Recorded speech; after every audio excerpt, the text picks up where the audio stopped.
हैं कि पढ़ी जा सकती है, मगर बेहतर यह है कि तन्हा ना पढ़ो, बल्कि इंसान उस कानून पर इस्तेफादा करे, उस कानून पर अमल करे कि इंसान अगर चाहता है कि मुझे कुछ फायदा हो जाए तो ये भी चाहे कि मेरे साथ साथ कुछ और मोमिनीन भी फायदा उठा ले। रसूल ने फरमाया, या अली, ए अली, जमउम मिन शिअतिना, जब ये हदीसे किसा पढ़ी जाएगी, व शिअतिना व मुहिब्बीना, और हमारे शिया और हमारे मुहिब जमा हो जाएंगे। यानी रसूल फकत ये नहीं चाहते कि हदीसे किसा को पढ़ा ही जाए, रसूल चाहते हैं जमा हो के पढ़ा जाए, क्योंकि तन्हा पढ़ने की बात और होती है, जमात से पढ़ने का सवाब और होता है। फी है जमउम मिन शिअतिना व मुहिब्बीना, अगर हमारे शिया और हमारे मुहिब जमा हो और इस हदीसे किसा को पढ़े, क्या होगा? 3 फायदे रसूल ने बताए। पहले 3 फायदे और फिर दोबारा दूसरे जवाब में फिर 3 फायदे बताए। पहले 3 फायदे क्या बताए? इल्ला व नज़लत अलैहिमुर रहमा, पहला फायदा हदीसे किसा को पढ़ने का, कि जब ये लोग जमा हो जाएंगे तो अल्लाह की रहमतें इन पर नाजिल होंगी, अल्लाह की रहमतें नाजिल होंगी। अल्लाह की रहमतों का इंसान हर वक्त मोहताज है। अगर इंसान की जिंदगी में कोई परेशानी है, कोई मुसीबत है और अल्लाह की रहमत उसके शामिल हाल हो जाए तो रहमत के वसीले से उसकी मुसीबत दूर हो जाया करती है। और अल्लाह की रहमतों के नुज़ूल का एक जरिया हदीस किसा की तिलावत है। जितना हदीस किसा की घरों में तिलावत होगी उतना अल्लाह उन घरों में रहमतों को नाजिल करेगा। इल्ला व नज़लत अलैहिमुर रहमा, तो पहली चीज क्या है? रहमतें नाजिल हो गई।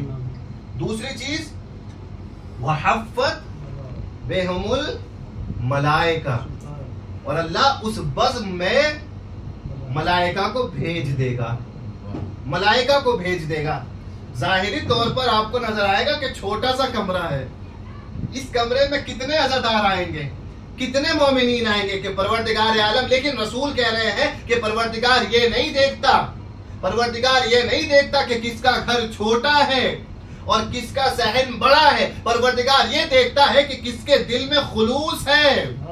उस खुलूस से परवरदिगार मोहब्बत करता है, अल्लाह उस खुलूस को पसंद करता है। और अगर 4 दीवारी में बैठकर 4 मोमिनीन खुलूस से हदीसे किसा की तिलावत करते हैं तो परवरदिगार कहता है, ए मलाइका जाओ जमीन पर चले जाओ और इनके साथ इस इबादत में शामिल हो जाओ। सलावत पढ़े मोहम्मद वाले मोहम्मद पर।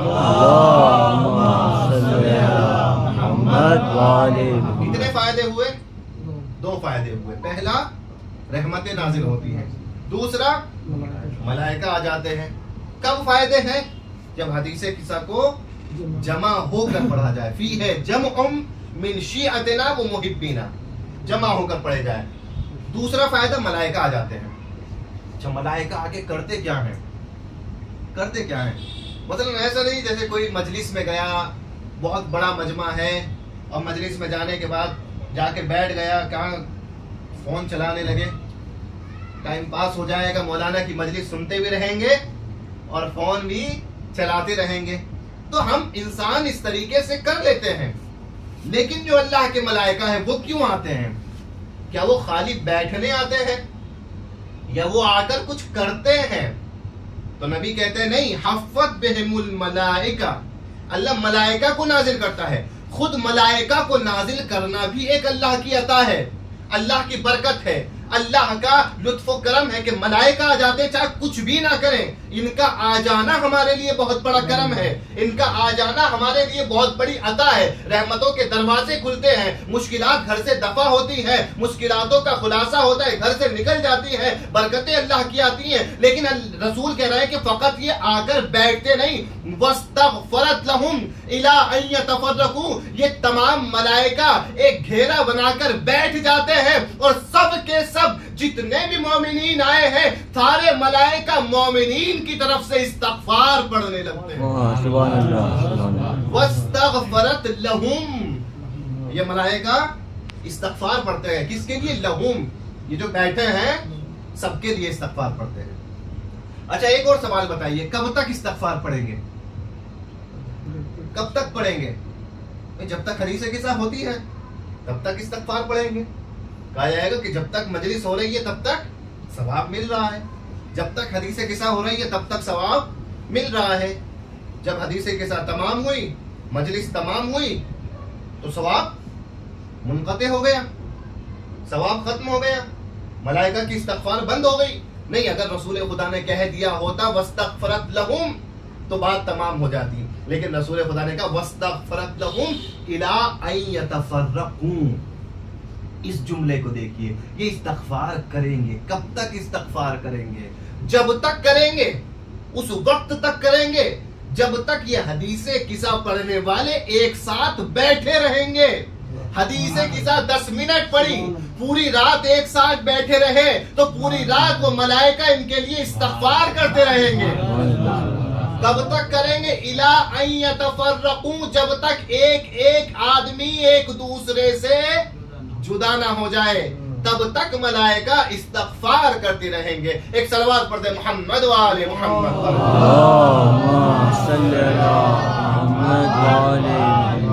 ये वो मानवी और रूहानी फायदा है कि जो हमें मिसाल के तौर पर अगर बयान किया जाए, हो सकता है लाखों रुपए खर्च करके इतनी बरकतें इंसान न हासिल कर पाए जो चंद मिनट हदीसे किसा से हासिल हो जाए। ये 3 ऐसे फायदे जो दुनिया में भी काम आते हैं, आखिरत में भी काम आते हैं। और ये हदीसे किसा इस तरफ इशारा है कि इसमें अहले बैत की तहारत की गवाही दी गई है। अल्लाह ने अहले बैत की तहारत की जमानत ली है कि जो चादर के नीचे हैं वो हर गुनाह से पाक है, हर ऐब से पाक है, हर बुराई से दूर है, हर बुरे काम से दूर है। ये मासूम अनिल खता है, इनसे कोई खता नहीं हो सकती। चादर के नीचे कितने अफराद थे? 5 अफराद थे। जो हमारे यहाँ पंजतन का तस्वुर है, अहले बैत का तस्वुर है, ये चादर किसा और हदीस किसा से मुताल्लिक है। चादर के नीचे 5 अफराद थे, मगर हकीकत में ये 5 नहीं थे। जाहिर में 5 थे, हकीकत में 14 अफराद थे।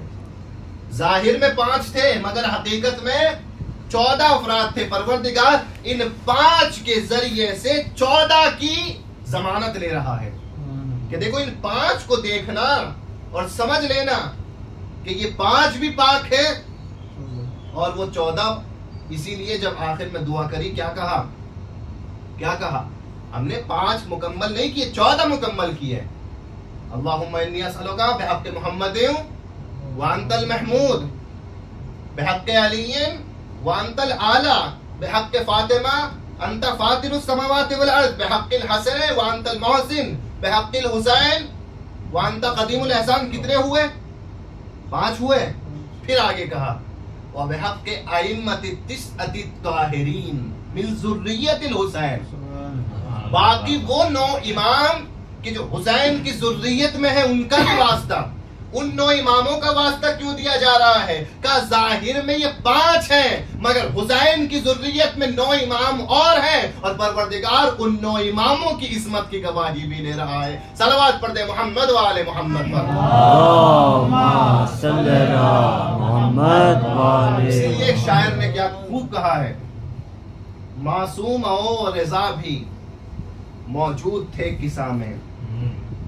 मासूम और रज़ा भी मौजूद थे किसा में, एक शक्ल मुर्तजा में, एक शक्ल फातिमा में। ये ना समझे इंसान कि ये फकत 5 है, नहीं, ये 5 14 का आईना है। जैसे ये 5 हैं आने वाले जमाने में वैसा ही हर इमाम अपने जमाने में किरदार दिखाएगा। जैसे ये अली हैं अपने जमाने में वैसे ही अली रज़ा भी होंगे। जैसे अली मुश्किल कुशा हैं अपने जमाने में अली रज़ा भी मुश्किल कुशा होंगे। एक सलवात और पढ़े मोहम्मद वाले मोहम्मद।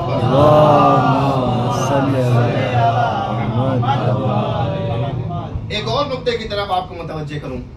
देखिए मजलिस इसलिए है ताकि हमारे इल्म में इजाफा हो।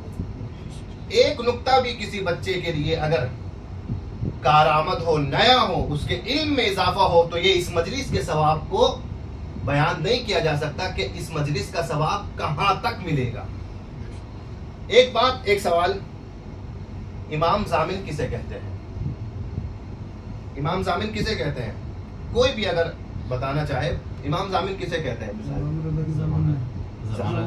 जमानत में किसे कहते हैं इमाम जामिन? जमानत, जो हाथ पे बांधा जाता है उसको इमाम जामिन कहते हैं। सब यही बात है और कोई बात नहीं है? नहीं, इमाम जामिन जो हाथों पर सिक्का बांधा जाता है उसे नहीं कहते। इमाम जामिन खुद 8वें इमाम का लक़ब है। इमाम का लक़ब है इमाम जामिन। ये जो जामिन है ना, यानी जमानत लेने वाला, ये इमाम का लक़ब है। ये इमाम से मंसूब सिक्का इतना राइज हो गया कि खुद इसको इमाम जामिन कहा जाने लगा, जबकि ये इमाम जामिन नहीं था, बल्कि ये इमाम जामिन का एक वसीला था। इमाम जामिन किसका लक़ब है? 8वें इमाम का लक़ब है। वो इमाम कि जिसकी जमानत में हम सब हैं, उन्हें इमाम जामिन कहते हैं। क्योंकि इमाम का सिक्का लोगों को बलाओं से बचाता था। लोग इमाम के सिक्के को जमानत के लिए बांध लेते थे, इसीलिए उस सिक्के का नाम भी इमाम जामिन हो गया। दर हकीकत इमाम जामिन मौला का नाम था। और ये नाम मौला को कैसे मिला, कब मिला, इसका भी पूरा वाकया है। कहा जाता है कि इमाम अली रजा अलैहिस्सलातु वस्सलाम,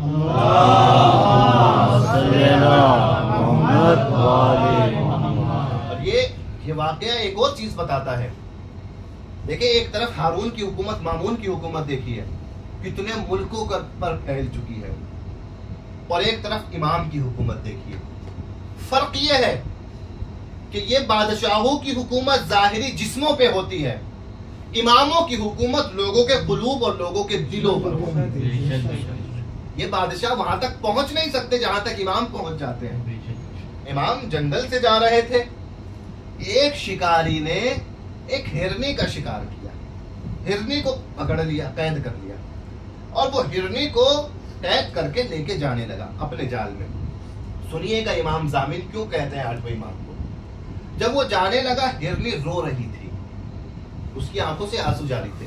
अब ये शिकारी बेचारा, इसको क्या पता क्यों रो रही है, इसको समझ नहीं आया, मगर रास्ते में 8वें इमाम मिल गए। और 8वें इमाम जब मिल गए तो 8वें इमाम ने उस शिकारी से पूछा, ये शिकारी इस हिरनी को कहां लेकर जा रहा है? कहा, मैंने शिकार किया है, इसका गोश्त खाऊंगा, इसको ज़िबा करूंगा, ये तमाम काम है मेरा काम शिकार करना है। तो मैं जानवरों को शिकार करता हूँ, या तो उनको बेच देता हूँ या घर के अंदर इस्तेमाल करता हूँ। मौला ने कहा, कोई भी जानवर का शिकार कर ले, मगर अभी इस हिरनी को छोड़ दे। कहा, क्यों छोड़ दूं? कहा, मैं इस हिरनी से इस बात की गवाही दिलाता हूँ। इमाम हिरनी से हम कलाम हुए। हिरनी से पूछा, ए हिरनी, तू रो क्यों रही है? हिरनी अपनी जबान में इमाम से गुफ्तगू करती है। अब इमाम और हिरनी की गुफ्तगू हो रही है, शिकारी को कुछ नहीं पता। क्यों? क्योंकि इमाम का वो मकाम है कि इमाम हर इंसान की, हर जानदार की जबान को समझते हैं, उसकी मुश्किल को हल करते हैं। हिरनी ने कहा, मौला, आज सुबह सुबह मेरे बच्चे भूखे थे और मैं अपने बच्चों के लिए ग़िज़ा की रिस्क की तलाश में निकली थी। अब जैसे ही निकली थी वैसे ही इस शिकारी के जाल में फंस गई, और अब ये मुझे अपने साथ लेकर जा रहा है। ऐ मौला, मुझे पता है कि हमारा हैवानों का मुकद्दर यही है, तो कोई शिकारी शिकार करेगा और वो अल्लाह ने हमारा गोश्त हलाल किया है, हमें इस पर कोई एतराज नहीं है। मगर मौला, मेरे बच्चे मेरा इंतजार कर रहे थे, मेरे बच्चे भूखे मेरा इंतजार कर रहे थे। आपसे बस ये चाहती हूं कि इतनी इजाजत मिल जाए, मैं अपने बच्चों को सैर करके आ जाऊं और उनको किसी के हवाले करके आ जाऊं। इतनी इजाजत अगर मिल जाए तो मौला, मैं ये काम करके वापस आ जाऊंगी और शिकारी के साथ चली जाऊंगी। मौला ने शिकारी से कहा, ये सारे मामले को शिकारी के सामने रखा कि देख, ये इसका मसला है, अपने बच्चों को ग़िज़ा देकर आ जाएगी, शिकारी ने कहा मैं कैसे मान लूं आ जाएगी, ये जानवर है आपकी, इसकी बात हुई, मुझे तो कुछ पता नहीं, ये कैसे आ जाएगी। मौला ने कहा इस हिरनी की जमानत मैं लेता हूं। देखिए इमाम जामिन, जमानत लेने वाला इमाम, इस हिरनी की जमानत मैं लेता हूं, तू मुझे कुछ देर के लिए गिरफ्तार कर दे, इस हिरनी को आजाद कर दे, जब तक ये हिरनी वापस नहीं आएगी अली रजा तेरी गिरफ्त में रहेंगे, जब हिरनी आ जाए तो मुझे छोड़ देना। इमाम से जब उसने इस ईसार को सुना, उसने हिरनी को कहा कि जाओ तुम चली जाओ, अपने काम को करो। इतने हिरनी गई अपने बच्चों के पास। 8वें इमाम एक हैवान की जमानत में उस शिकारी के पास खड़े रहे। रिवायत कहती है कि शाम होने वाली थी मगर हिरनी वापस नहीं आई। मौला खड़े रहे और जब शाम होने वाली थी उसको भी शर्मिंदगी हुई, मौला कब तक खड़े रहेंगे जमानत में। मौला ने कहा नहीं, अगर जमानत ली है तो मैं अपने वादे को मैं भी पूरा करूंगा, जिसकी जमानत ली है वो भी अपने वादे को पूरा करेगा। अब जब शाम का वक्त हुआ तो देखा कि हिरनी आ रही है। अब जब हिरनी को आते हुए देखा तो इमाम अलैहिस्सलाम की आंखों में भी आंसू आ गए। हिरनी ने अपने वादे को वफा किया और अब हिरनी ने आने के बाद कहा कि अपना रसूल अल्लाह, आप पर मेरी जान कुर्बान हो जाए कि आपने मेरी जमानत ली थी, जाइए अब आप चले जाइए, मैंने अपने बच्चों को किसी के सुपुर्द कर दिया है, अब मैं शिकारी के साथ जाने के लिए तैयार हूं। जब ये मरहला देखा, जब ये मंजर देखा, शिकारी ने कहा मौला आपकी मोहब्बत में, आपकी जमानत में, आपके इल्म गैब के तसद्दुक में मैंने आपको भी आजाद कर दिया, हिरनी को भी अल्लाह की राह में आजाद कर दिया। हमें मुश्किलों से घबराने की जरूरत नहीं है, हमें परेशान होने की जरूरत नहीं है, हमें डरने की जरूरत नहीं है। जो हमारा इमाम एक हैवान को मुश्किलों में तन्हा नहीं छोड़ता, वो अपने चाहने वाले को कैसे तन्हा छोड़ेगा। सलावत पढ़ दे मोहम्मद वाले मोहम्मद पर।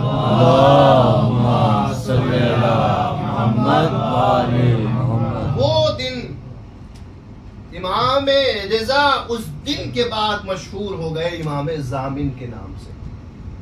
और फिर जब खुद मामून रशीद ने बुलाया है, मदीने से बुलाया, खत लिख कर बुलाया, इस तरीके से इमाम हुसैन को बुलाया गया था, इस तरीके से इमाम मूसा काजिम को बुलाया गया था, वैसे ही मामून ने इमाम रजा को खत लिख कर बुलाया कि आपकी जरूरत हमारे दरबार में है।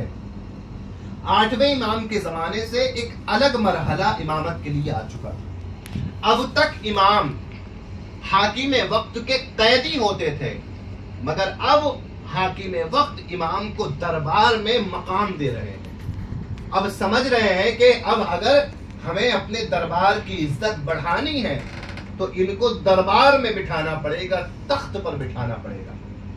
अब जिंदान में कैद करने से हमारी इज्जत नहीं बढ़ेगी, हमारी हुकूमत को खतरा है। लिहाजा इमाम रजा को बुलाया गया, ए इमाम आप मेरे वली अहद बनेंगे।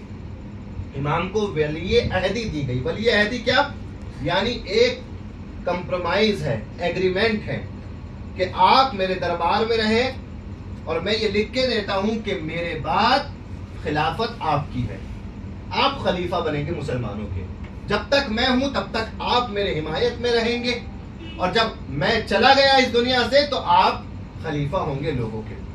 इमाम को पता था ये वली अहदी, और ये वली अहदी के लिए बुलाना ये सिर्फ एक ढोंग है, ये सिर्फ अपनी इज्जत और अपने दरबार की इज्जत को बढ़ाना चाहता है। मगर इमाम ने अपने शियों के मुस्तकबिल के लिए, बेहतर मुस्तकबिल के लिए वली अहदी को, वलो जाहिरी वली अहदी थी, हकीकी नहीं थी, कबूल किया। उसका फायदा हुआ, क्या फायदा हुआ उसका? वली अहदी कबूल करके इमाम मदीने से निकलकर ईरान में आ गए। ईरान में इमाम ने पायतख्त बनाया, राजधानी बनाई। अगर इमाम ये कदम न उठाते दुनिया में, आज ईरान का जो दबदबा है पूरी दुनिया पर, ये ना होता। आज जो ईरान का दबदबा है पूरी दुनिया पर, आज जो ईरान जमाने के बातिल से, जमाने के यजीद से टक्कर ले रहा है, इसकी वजह यही है कि इमाम रजा ने ईरान को अपना मरकज बनाकर ईरान को इतना सरबुलंद कर दिया था कि अब सारी कायनात ईरान से डरेगी, और मगर ईरान जो है वो इमाम रजा की जमानत में रहेगा। अगर इमाम ना आते ईरान में तो आज ही ईरान को मकाम ना मिला होता। इमाम ने आके ईरान में इतना काम किया विलायत के ऊपर कि पूरे ईरान को, तकरीबन पूरे ईरान को उस जमाने में विलायती बना दिया, विलायती बना दिया। वगरना ईरान में विलायत का इतना ज्यादा होना ये मुमकिन नहीं था। ये शायद कुछ ऐसे नुकात हो जो कभी हमारे सामने से ना गुजरे हो। ईरान में इस्लाम किसने फैलाया, ईरान पर हमला किसने किया, मुसलमान किसने किया ईरान को? ईरान को मुसलमान किया दूसरे खलीफा ने, दूसरे खलीफा ने मुसलमान किया। ईरान की अक्सरियत गदीरी नहीं थी। ये बात, ये सबसे अहम बात है जहां से समझ में आता है, जो हर नमाज के बाद हमें कहना होता है, अस्सलाम वालेकुम या गरीबुल गुरबा। आप देखिए कॉन्सेप्ट, ईरान को उमर ने ईरान को फतह किया, उसके जमाने में फतह हुआ ईरान, और अक्सरियत गदीरी नहीं थी, गैर गदीरी थी। 4 खलीफाओं को मानने वाली अक्सरियत थी। मगर उसी ईरान को इमाम जब ईरान में आए हैं, इमाम ने ऐसा विलायत का काम किया उसी ईरान के अंदर कि जब इमाम आए उसी के कुछ सालों बाद मुकम्मल ईरान गदीरी ईरान हो गया, विलाई ईरान हो गया, हैदरी हो गया, हुसैनी ईरान हो गया। आज देखिए, सबसे पहले पूरी दुनिया में, सबसे पहले जिस मुल्क में अजान में अलीउन वलीउल्लाह को शामिल किया गया वो ईरान था। पूरी दुनिया में सबसे पहले जिस मुल्क ने आशूरा और गदीर की छुट्टी डिक्लेयर की वो ईरान था। मौला ने कहा, गोया मौला बताना चाहते हैं कि ईरान को फतह कोई भी करे, मगर जब तक हमारा कदम नहीं पड़ेगा ईरान सरबुलंद नहीं होगा। अली रजा का कदम पड़ा, ईरान कयामत तक के लिए सरबुलंद हो गया। सलावत पढ़ दे मोहम्मद वाले मोहम्मद।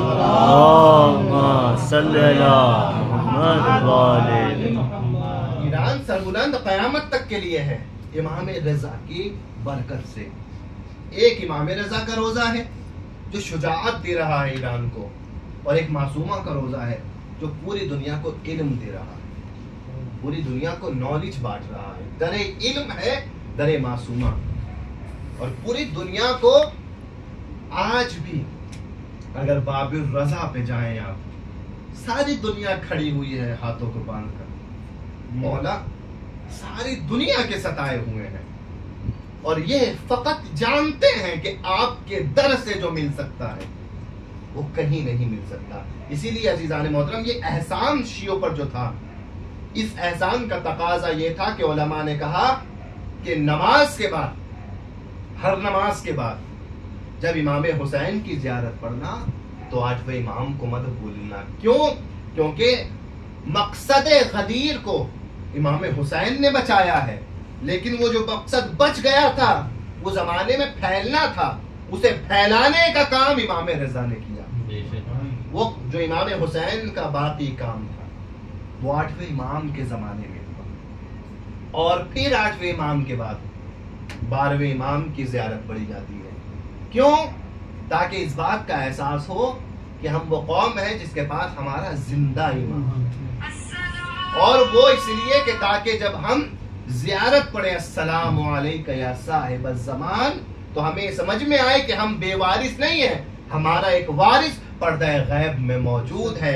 यही वजह थी उलमा ने कहा कि सारे मासूमीन की जियारत अगर नहीं पढ़ सकते तो इन 3 इमामों की जियारत पढ़ लेना, क्योंकि इन 3 इमामों के हमारी गर्दन पर बहुत ज्यादा एहसान है। एक सलवात पढ़े मोहम्मद वाले मोहतरम,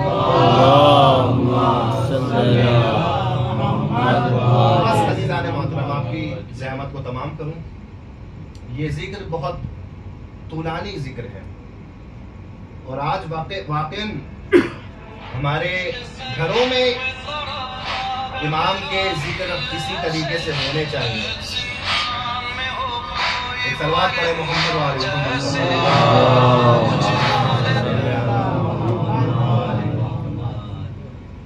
इंशाअल्लाह इस जिक्र के तुफैल में दुआ है कि परवरदिगार हम सब को मशहदुर रज़ा की ज़ियारत का शरफ अता फरमा। हम सब जाएं उस दरवाजे पर, उस रोजे पर, और इमाम के उस रोजे को देखें जहां सारी कायनात खड़ी हुई है अपनी अपनी हाजतों को लेकर। परवरदिगार हम सब को ईरान और इराक की ज़ियारत से मुशर्रफ फरमा। अजीज़ान मोहतरम, सारी कायनात इमाम के रोजे पर। अच्छा, इमाम का रोजा इतना बाबरकत है।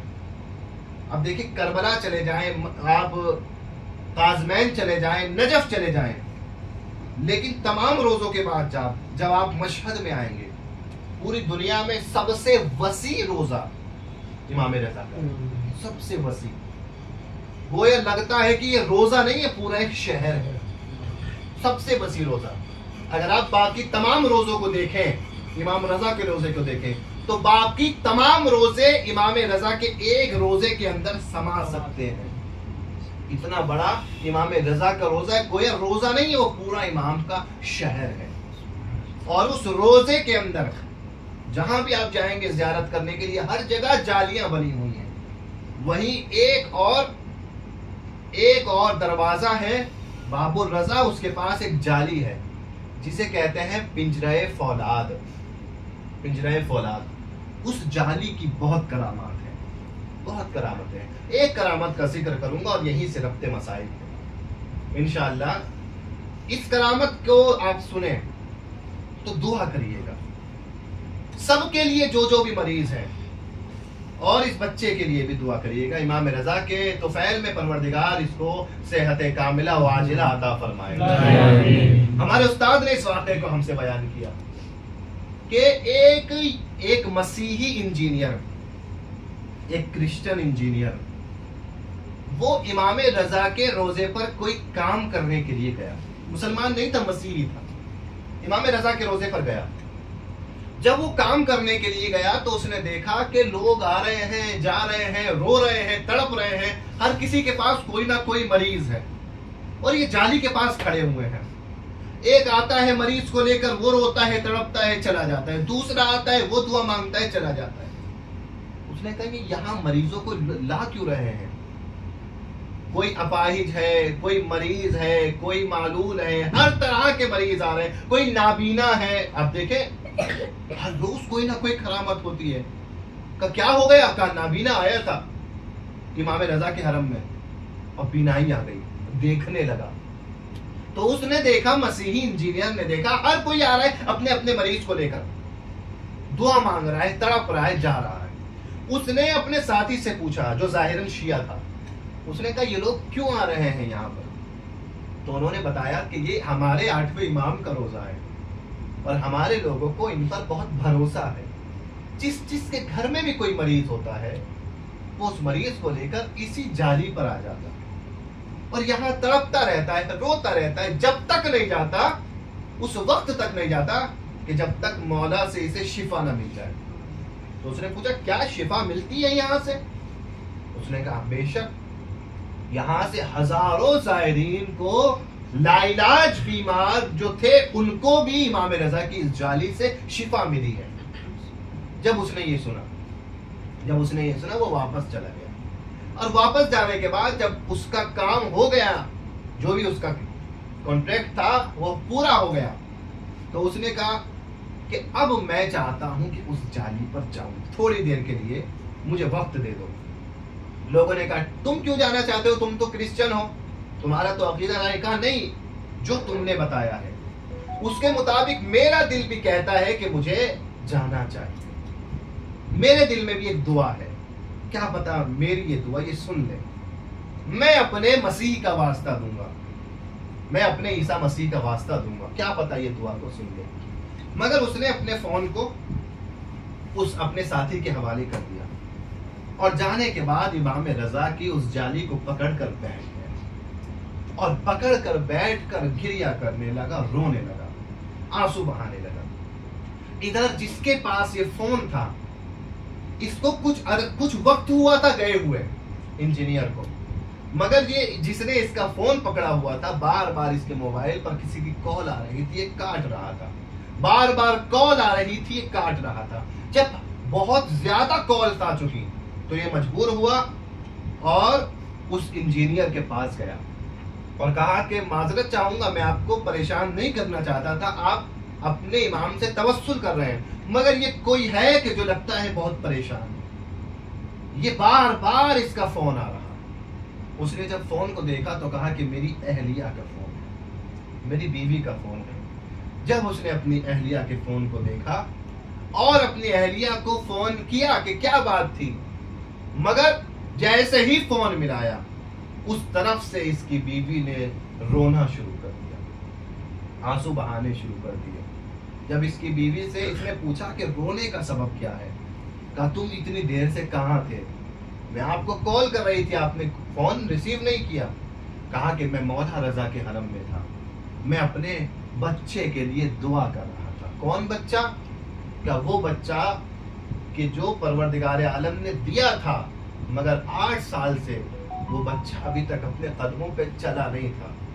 मैं उसके लिए दुआ कर रहा था कि शायद इस इमाम के वसीले से ये बच्चा अपने कदमों पे चलने लग जाए। आखिर तुम बताओ, बार बार कॉल करने का सबब क्या है, रोने का सबब क्या है? तो उसकी बीवी ने बताया, यही तो मैं बताना चाहती हूँ। ना जाने आज क्या वाकया हुआ, ना जाने कि आज क्या हादसा हुआ कि मैं अपने किचन में खाना बनाने में मसरूफ थी। एक मर्तबा मैंने सुना मेरे बच्चे ने मुझे बड़ी मोहब्बत से आवाज देकर बुलाया है। जैसे ही मैं अपने बच्चे के पास गई है तो मेरे बच्चे ने कहा कि अभी वो जो आए थे हजरत, उनको बिठाना चाहिए था, वो हजरत चले गए, उनको रोका क्यों नहीं? मैंने पूछा कौन आए थे, कौन आए थे? तो बच्चे ने कहा कि मैं नहीं जानता कौन थे, मगर उन्होंने हरे रंग की अबा पहनी हुई थी। हरे रंग की अबा पहनी हुई थी। क्या कुछ किया तुमने, कुछ कहा तुम्हें? कहा नहीं, कुछ नहीं कहा। उन्होंने पहले मेरे सर पर हाथ फेरा और मेरे पैरों पर हाथ फेरा, और जब मेरे पैरों पर हाथ फेरा तो हाथ फेरने के बाद कहा कि जाओ अपनी माँ के पास चलकर चले जाओ, जाओ चलकर अपनी माँ के पास जाओ। अब जैसे ही माँ ने हाथों को पकड़कर उस बच्चे को उठाया तो देखा कि मौला रजा की करामत के तुफैल में जो बच्चा आज तक नहीं चला था, वो बच्चा अपनी कदमों पर चलने लगा। कितनी जल्दी इधर वो जरी पर बैठा और इधर मौला रजा उसकी इमदाद के लिए पहुंच गए। कहीं भी इंसान रहे बस तवस्सुल करे, बस इमाम से मुतवस्सिल हो, अस्सलामु अलैका या गरीबल गुरबा। मौला आप हर किसी की परेशानी को पहुंचते हैं मौला। कभी आपने एक हैवान की जमानत लेके उसको बचाया मौला, कभी आपने एक मसीही के बच्चे को शिफा अता की मौला। ये अज़ादार भी आपकी मजलिस में बैठे हुए हैं। आज आपको आपकी जद्दा माजिदा का पुरसा, आज आपको आपकी जद्दा माजिदा का वास्ता देते हैं, आपकी हमशीरा मासूम कुम का वास्ता देते हैं मौला। जैसे आप हर किसी पर करम करते हैं, इन रोने वालों पर भी अपना करम करे मौला।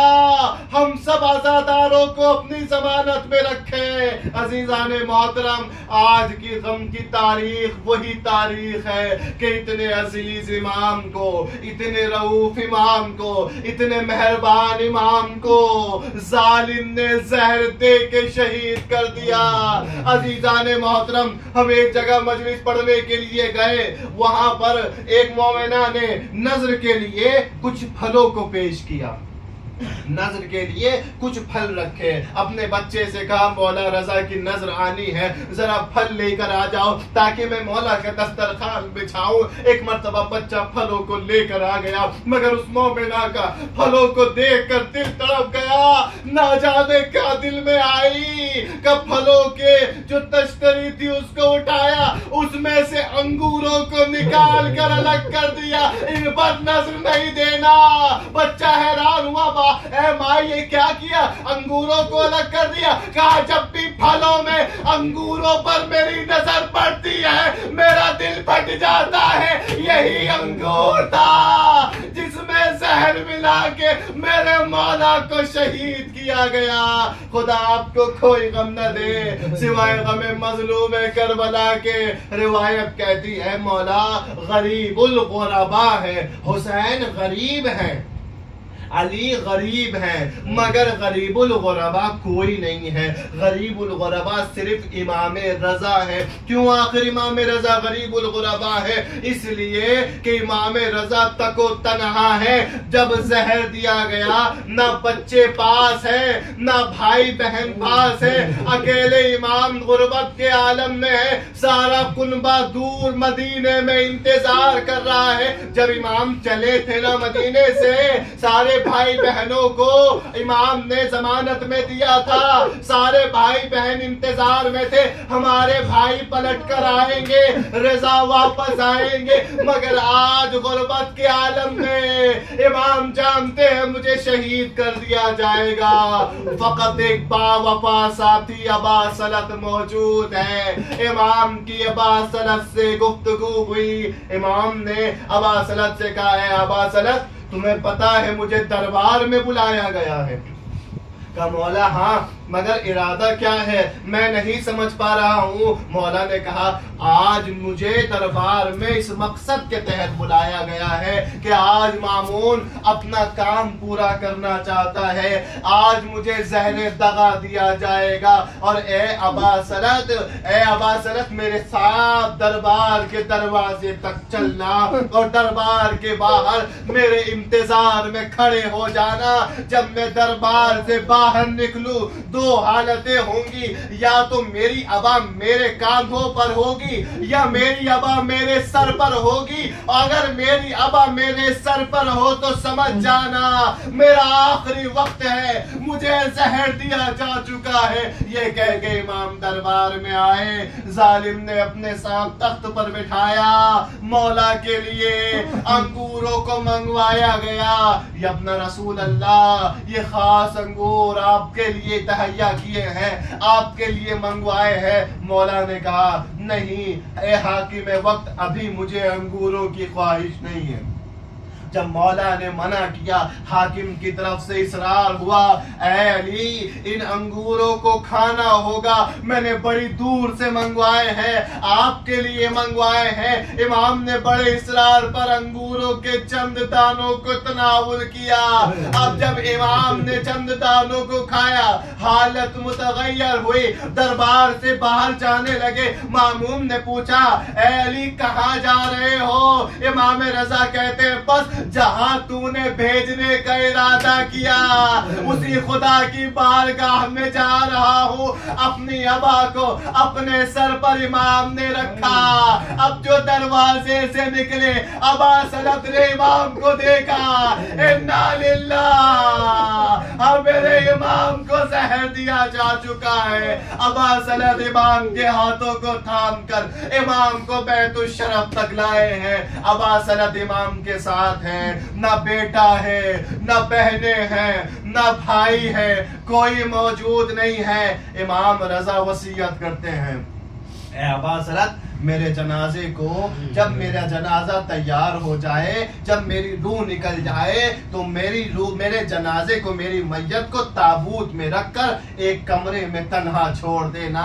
कुछ देर बाद मेरा जनाजा तैयार होगा तो उसको उठाकर कांधा दे देना। कहा क्या होगा मौला, आपके जनाजे को तन्हा क्यों छोड़ दूं? कहा बस मासूम का जनाजा मासूम ही गुस्ल दे सकता है, मासूम ही कफन पहना सकता है। आखिर वक्त वो आया कि इमाम रजा ने आखिरी हिज के लिए इमाम रजा की रूह कफ़स उनसुरी से परवाज कर गई। इमाम रजा की मैयत को ताबूत में रखकर कमरे में छोड़ दिया गया। अबा सलत बाहर आए। बाहर आने के बाद क्या देखा? एक नूरानी शक्ल का मासूम सा बच्चा कमरे में अंदर आया। अबा सलत ने पूछा, ए बेटा ताले बंद थे, आप अंदर कैसे आ गए? इमाम तकी कहते हैं जो खुदा मुझे मदीने से खुरासान पहुंचा सकता है वो बंद तालों को भी खोल सकता है। इमाम तकी ने अपने बाबा के सर को जानू पे रखा। हाय मेरा गरीब बाबा। इमाम ने अपने बाबा को गुस्ल कर दिया, कफन पहनाया, जनाजे को तैयार किया। इमाम जनाजे को तैयार करके अबा सलत से कहते हैं, अबा सलत जाओ मुसलमानों में ऐलान कर दो, गरीबुल गुरबा की मैयत तैयार है, आओ मुसलमानों इमाम रजा को कांधा दो। ये कहकर इमाम तकी लोगों की नजरों से ओझल हो गए। अजीजाने मोहतरम, इधर इमाम रजा का जनाजा उठा है, मगर मदीने का हाल आपको पता है, मदीने में हाल बड़ा बेचैन है। इमाम तकी अलैहिस्सलाम कुछ देर के लिए मदीने से खुरासान आए थे, मासूमा कुम का दिल तड़प गया। अजीजों, दो रिवायत मौजूद है। पहली रिवायत ये कहती है कि मासूमा कुम को अपने भाई की शहादत की खबर मदीने में मिल चुकी थी। दूसरी रिवायत कहती है कि बीबी को कुम जाकर अपने भाई की शहादत की खबर मिली। पहली रिवायत के मुताबिक जब इमाम तकी को आते हुए देखा, इमाम तकी की गर्दन ने शाले अज़ा को देखा, बहन तड़प गई। बहन ने अपने भाई की यादगार को अपने सीने से लगाया। मासूमा कुम ने पूछा, ए बेटा खैरियत तो है, ये शाले अज़ा गले में क्यों है? एक मर्तबा तकी कहते हैं, ए भूपी अम्मा, मेरे बाबा खुरासान में शहीद हो गए, जालिमों ने मेरे बाबा को जहर दे के शहीद कर दिया। ऐ भूपी अम्मा, आप बिन भाई हो गई, मैं यतीम हो गया। तमाम शियान हैदर कर्रार सोगवार हो गए। अला व लानतुल्लाहि अला कौमिज़ ज़ालिमीन। सयअलमुल लज़ीना ज़लमू यौमल क़यामति यनक़लिबून। इन्ना लिल्लाहि व इन्ना इलैहि राजिऊन। रिज़म बिक़ज़ाइहि